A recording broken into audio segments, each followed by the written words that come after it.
Greetings and salutations.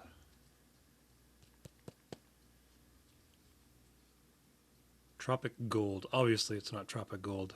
I've had this since art school in Florida. I've had it quite a long time. And the watercolors went bad. I think something got in the bottle and started to cause mildew and contamination. So, cleaned it out and repurposed it for some ink. A wide variety of brands of ink. Huh. Phone came alive. Wide variety of inks, and they all have certain benefits and purposes.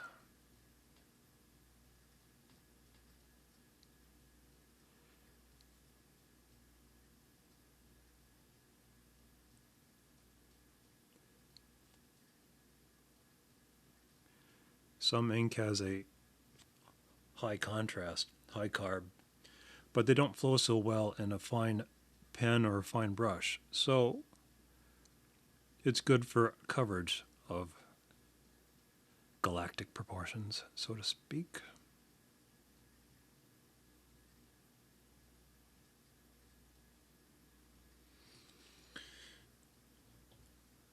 It looks like an explosion in a bread factory. Probably went a little overboard on the stars, but oh well. This is science fiction / science fantasy. Go away, bug. Winter is coming for you, you little bastard.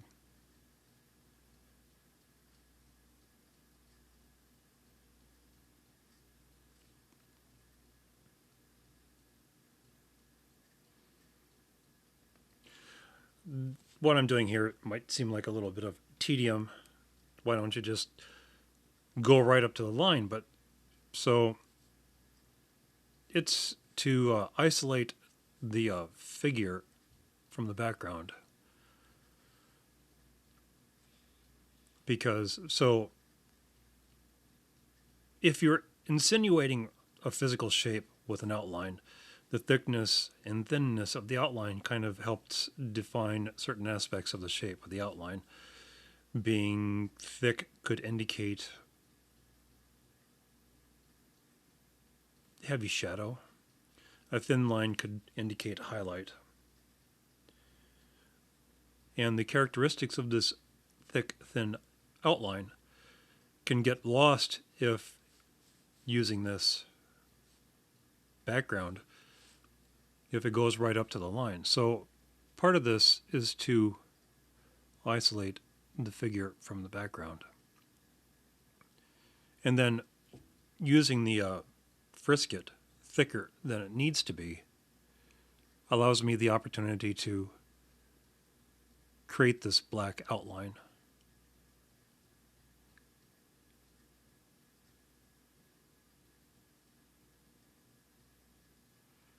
And the fact that I didn't use this on the gloves, but only on the head and the body of the main figure. And in the previous pages, you'll notice that this technique wasn't used on the boots or the gloves as well. Kind of to not overuse the gimmick too much.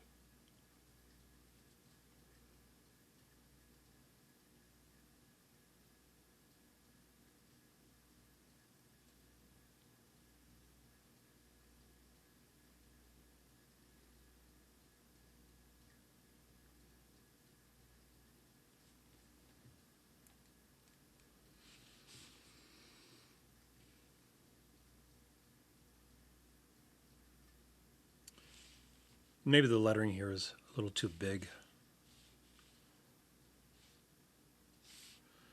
But so the other thing about this is there's not going to be much, well, there will be some exposition, but there won't be so much exposition. There are not going to be blocks of dialogue or blocks of descriptions. The atmosphere of this comic is the overwhelming silence. Now, when they get onto the planet Earth, 3,000 years from a certain period in history, well, the future from current day now, what would be the past in regard to the story. Pedantic, yes, I know. There will be a lot more explanations. Having evolved out of a sketchbook, the story has evolved quite a bit to something far bigger and grander in scope.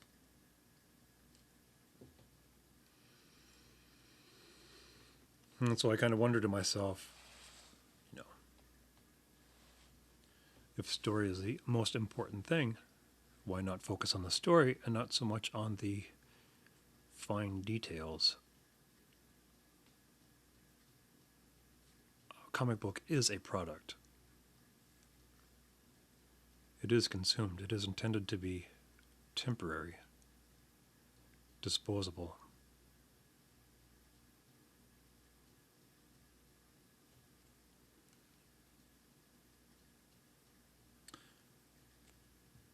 I think there's enough disposability in the world today to not want to encourage it more with the arts.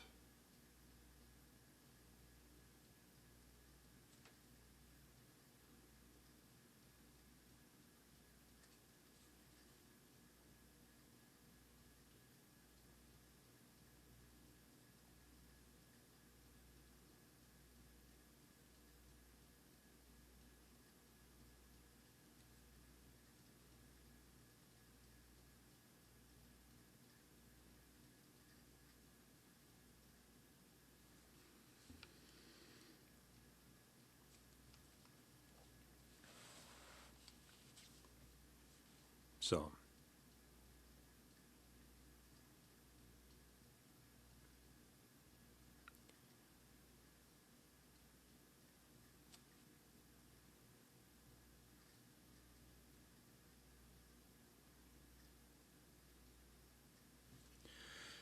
as a side note to this little exercise,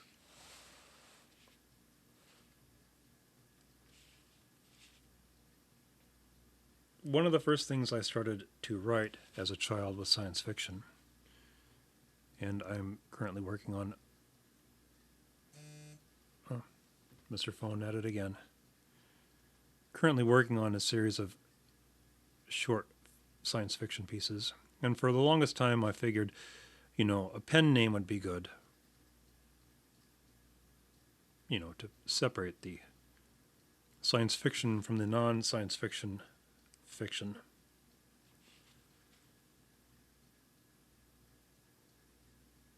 And that still might be on the table.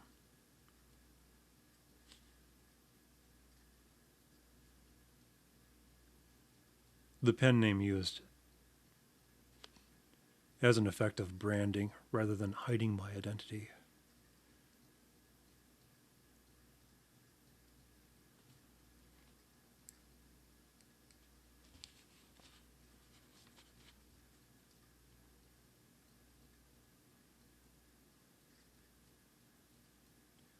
People who like dramatic works of fiction might not care so much for science fiction. Especially the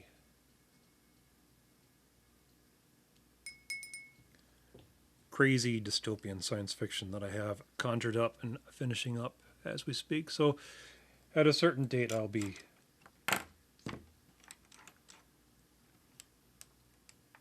reading those out loud as I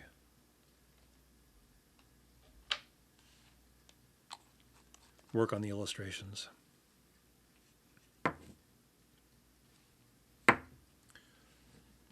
That being that, thank you for watching. Hope it was as exciting as it was for me. See ya.